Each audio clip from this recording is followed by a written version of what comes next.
birthday sa nag-iisang Gwen ng buhay ko. Sana masaya ka ngayon. Salamat sa pagmamahal na binigay mo kay Ma'am B. Salamat, nandyan ka palagi para ipagtanggol ang isang Ma'am B. Ngayon, nakaarawan mo, gusto kitang batiin. Happy birthday! At ang wish ko sa'yo na sana maging matatag ka, maging matapang sa anumang hamon ng buhay.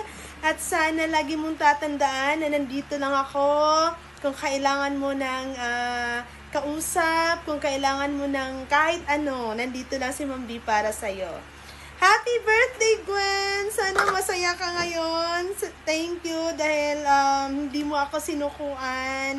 Nandyan ka palagi para sa isang Ma'am B. Thank you and happy birthday! Mahal na mahal kita. I love you! God bless! Mag-iingat ka. At sana bibigyan ka pa ng mahabang buhay para makapagbigay saya sa kapwa. I love you, Gwen! Mahal na mahal kita.